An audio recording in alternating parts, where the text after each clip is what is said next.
Welcome, everybody. And today we're going to be talking about the role of TeleHealth Director. And today for this conversation, I'm so glad that we have Miss Hermes with us. She is a women's health nurse practitioner, but she's also the TeleHealth Director for Wise Health Clinics and Wise Health Health System. And she has a wealth of experience and information on this. She manages quite a bit. Ms. Hermes, I will let you speak to that. So one of the first questions that we usually ask here is like, how'd you get involved in telehealth in the first place? It was probably a need that you were kind of pushed into because of your role or something, but if you can share, how is it that you initially got involved in telehealth? So it was actually in my studies. I was a nurse practitioner, but also pursuing my master's degree in executive nurse leadership. Mm-hmm. And during that process, we learned about telemedicine, and I was quite intrigued by it. And I mentioned it to the vice president who was serving as my preceptor. And so he kind of kept me in mind and informed me of a couple of programs we had going on in the hospital side. And then in 2016, they decided to launch a formal role to manage all of these programs. And so I applied for that position and received it. So that's really how I became involved in it, just because I had been intrigued from studying about it. It was the first time I'd really heard about it, was studying about it. I had not seen it in action. Yeah. That's how I got into it too, right? Well, my very first client wanted telehealth services in private practice, but I was just always very interested in telehealth because I thought, hey, why have to go travel somewhere if you don't have to, right? I really like that. I just saw like a huge need for it, and I was always interested too. So that's great. It's great that the position was there for you to fit your interests, so you're doing what you really love. So how have the patients that you all see found it helpful? I think, of course, the easy answer is that it's convenient, and it opens access for them. So they don't have to take off of work if they just need a minor need taken care of. And that's something I could see in my own practice, is people who just need to discuss lab results or an x-ray result and discuss a plan of care. They don't necessarily need an assessment or an examination. So you can do a lot of that. And we do that as providers a lot just by phone, but really if you can get that audiovisual connection and spend a longer time with them and know that it's designated for that patient and that patient knows they have your ear, it really goes a long way. So I think they appreciate that, and they do appreciate that they get to speak directly to the provider instead of getting a message from the nurse about the results. And, it's that one-on-one relationship that they definitely benefit from. Yeah. You also have to consider value. It means that your patients have the option of seeing you if it's something like an urgent care need. I just need my rash looked at, or I have allergy flare up. You can sometimes get in with your own provider instead of having to go out of the network to use telemedicine. So I think since COVID has happened and we've been able to open it up more freely in the state of Texas to our own patients, they've really benefited from seeing their own providers. I think that's some of the top things they would recommend is that's not considering COVID, but considering COVID, of course, they could reduce their risk of exposure and stay at home like the recommendations were. So I think it gave them security also. Yeah. And I think, geez, even before COVID, I always got annoyed when, one of my kids or me or my wife possibly had the flu and we'd have to go into the urgent care. And when you walk into the urgent care, you're in there with a whole bunch of other people in the waiting room. I'm like, if you didn't have it going in, you got it coming out. Exactly. Yeah. So there is that too. That's a very valid point. Yeah. I had a doctor's visit not long ago, and all it was a check-in to go over these results of a test, right? And it literally took me hours because there's a 45-minute drive there, 45-minute drive back. I'm sitting and waiting in the waiting room. It's a pain, right? I have to park in the parking garage. So I asked him, I said, why couldn't we do this through telehealth? What he said to me was, I like to shake my patients' hands. But you can't even do that now with COVID. I'm like, can we find a substitute to shake your hand for me? Because, I don't really need to shake your hand. Right. So anyway, yeah, the idea of being patient-centered when you started off with convenience, what's patient-centered? Mhm. There's a fit for everything that we provide, on-site Yeah. stuff. But yeah, that's a great one. Yeah, so in terms of drawbacks, because first of all, maybe can you mention all the different telehealth or a lot of the telehealth services that you oversee? Because I just Sure. want to give people a sense of, wow, you really oversee quite a lot. You guys provide a lot of services, and you have not just jumped into it because of COVID. You've been doing this for a while. Right. So our background is that we started in 2012 with telestroke, which is one of the first recognized valuable programs because it can really increase the response time or decrease the response time and increase your output so that the patient gets better care, faster care, better outcomes. So we launched that in 2012 in our ER and expanded it to our ICU and med surg a few years later. But we also had telespecialties where our own specialists could check in on their patients and do a consult if it's changing condition. But we're pretty rural, but our specialists live in a lot of the metroplex areas. So it's convenient for them rather than the patient having to wait for the doctor to get there or drive in. It can be done instantaneously. Testing can be ordered if needed. We also have a tele-ER and tele-NICU, which we put a full center in Dallas for. So if we have pediatric ER patients or neonatal patients that need a consult, maybe not a transfer, but just a second opinion or advice on how to manage a patient, we have that convenience factor there so that the parents aren't transferred unnecessarily. We also have so those are kind of our existing programs. Behavioral health, we have inpatient behavioral health services by telehealth, so the psychiatrist can see them if needed. And then on the outpatient side, we had put in an app, so it's YZ Health, and it's really directed at kind of that minor care, urgent care type thing, rashes, allergies, sore throats. Kind of, I need to see someone, but I don't necessarily want to miss half a day of work or take my kid out of school for it. Can I do it, other ways? I'd like to ask you about the utilization of the app. Yeah. So, yeah, what's that been like? So in the beginning, we launched it in December 2018, which is really good timing because that was, the beginning of the winter sick season. And so we had really great utilization, I would say, in our employees. We focused it at them and offered them a discount so that they could use it as kind of just an employee benefit. And they took it up greatly. So it is kind of seasonal, I will say, just like in your clinics, the summer, there aren't as many sick folks. So we don't see as many visits in the summer, especially August, July. They're kind of slower months.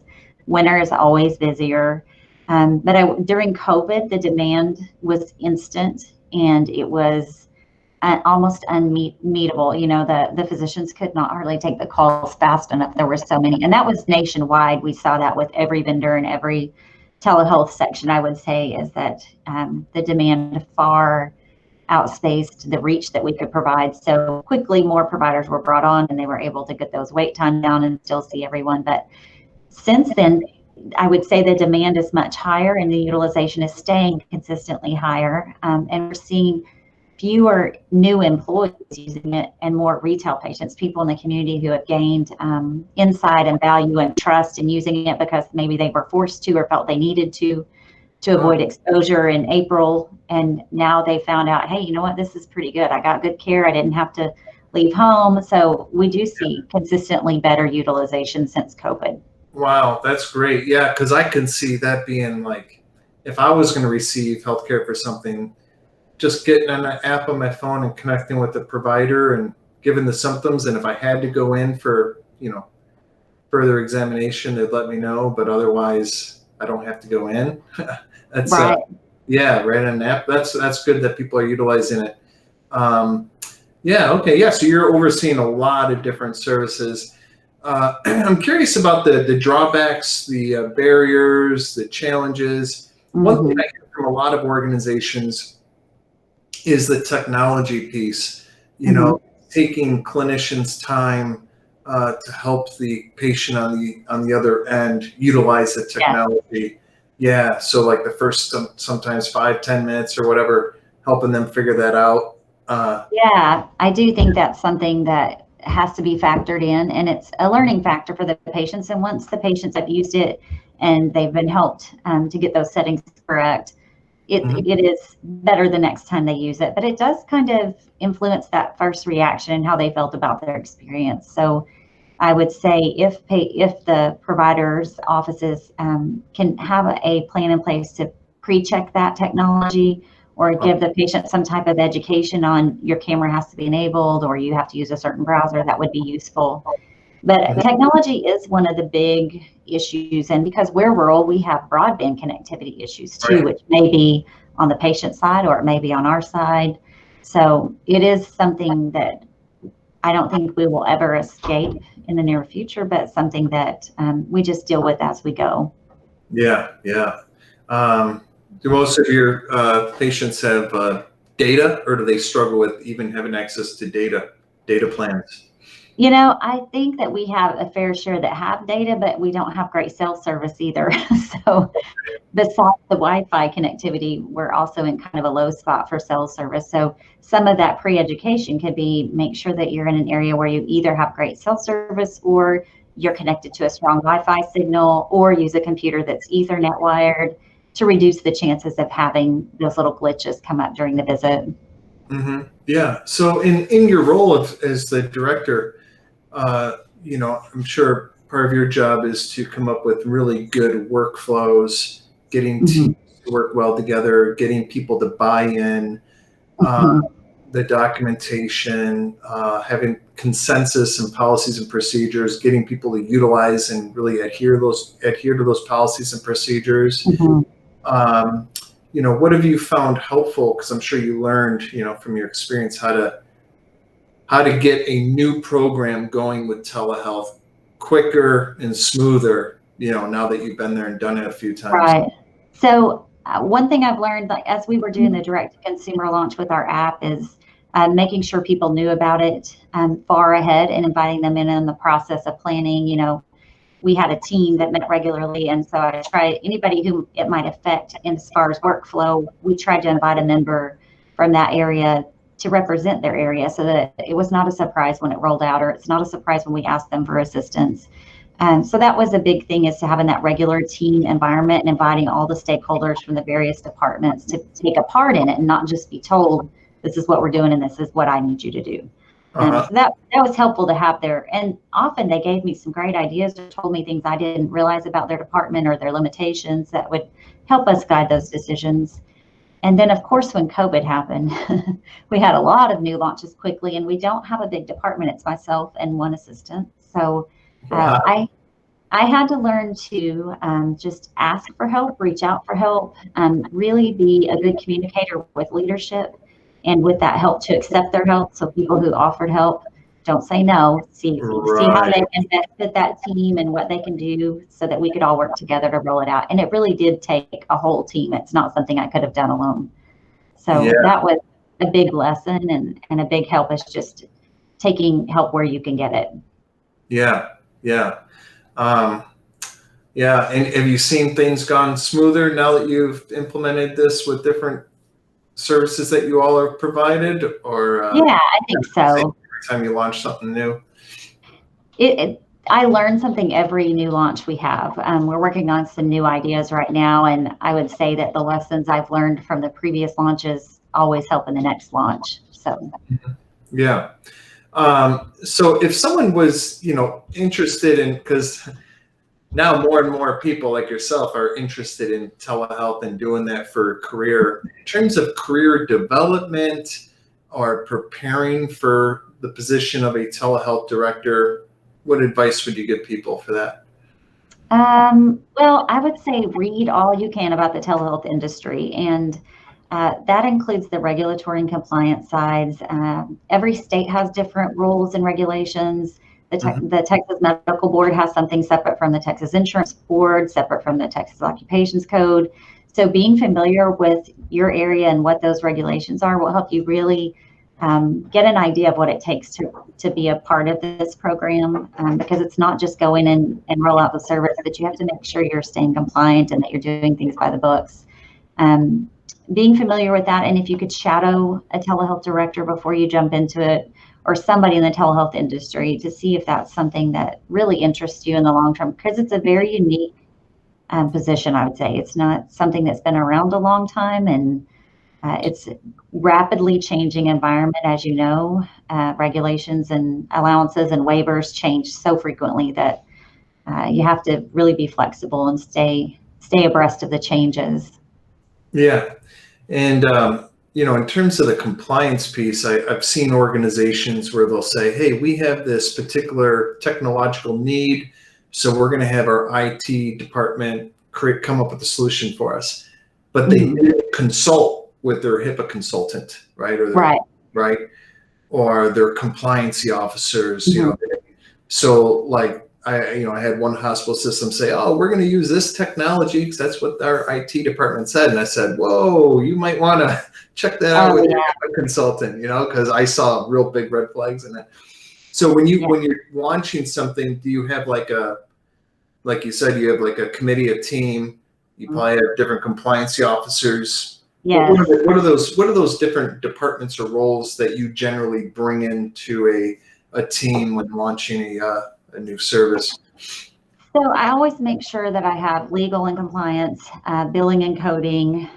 But as far as developing the launch, the other things that are really important is to make sure that you have stakeholders from that area of that launch.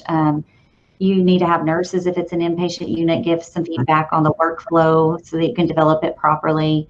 As far as equipment goes, I do invite IT on it, but I've heard lots of stories where some hospitals had only IT running their telehealth program. And I think it takes a team. You have to have someone from the medical side of it to help you with the workflow. And that brings in the nurses and the nurse directors that can help us with that, the clinic managers who can help us see that, the providers themselves, if you're doing outpatient visits, but also IT. It has to be a partnership so that you are discussing with them what your needs are, and they can see where there are red flags that they need to make sure that certain areas are covered for privacy and safety compliance. Yeah. And, one of the other things we're doing is a series on female leaders in the healthcare field. So as an industry leader, are there challenges or things that you faced, and how'd you overcome those? I would say really I have been very blessed because I was kind of welcomed into this role, and I have really good leadership that has always supported me, and I haven't felt the effects of that, honestly. But I was raised by a single mother with 4 kids, and I also have always worked in women's health. So I think the example to me is that there is no difference. I never saw that. And in work, I haven't experienced it. The telehealth companies I work with have been very accommodating, and I've not seen any big challenges, honestly. Yeah. And another thing that we're focusing on these days is our own health and self-care during these stressful times. So those in the departments that are having to take on, a change of the way they do services, right? Stressful for them, but you're having to oversee these things in multiple departments. So I would imagine it could be quite stressful, because if I have one technology issue in my organization, it stresses me out pretty bad, right? Yes. So, yeah. So how do you manage stress and do self-care in your kind of role? So I think it's important, not just in my role, but in this time we're living in right now, for everyone to practice self-care. And that includes not just mental health, but physical health. We have an employee assistance program here that our Center for Emotional Wellness provides employees and the community. And it's kind of that outpatient counseling type of thing. We really encourage people to use that. And I think that helped in a lot of ways. And for me, I had to take on that team instead of trying to handle everything myself. And that was one big way that it did provide a lot of self-care, knowing that I had other people to help and pitch in. In the end, I had to schedule time with my family because I like my job and I like to see things through. And so I was kind of giving up those things in place of getting the tasks done that needed to be done to keep this program moving. And so scheduling time with my family away from work was really important and helpful. And I also exercise a lot. I'm a marathon runner. And so though those tasks took a backseat for a little while, I eventually had to just for my own health, say this has to happen again, and you have to start eating again, and all of the things that you forget to do because you're working. But that's really the tactics I used, and really just having the support of our peers and our employees was helpful. People checked in on us, brought things, and so we were good. So when you say time with your family, you have good boundaries, like, hey, the phone's off, I don't check email, I'm not getting. Yes, all of the above, because I would work at home, and I had to finally say, I'm turning the computer off, and tonight we're going to watch a movie together, or we're going to have dinner, let's go. We couldn't go out to eat, of course, because everything was closed. Right. But we just had to schedule that time pretty much. And that's hard because my kids are 20 and 16, and so 20-year-olds don't really want to schedule time with mom. Right. Yeah, that's great. It wasn't hard. Yeah, well, thank you very much. This has been very helpful, and I'm sure all our viewers have gotten a lot out of it. So really appreciate your time. Thank you.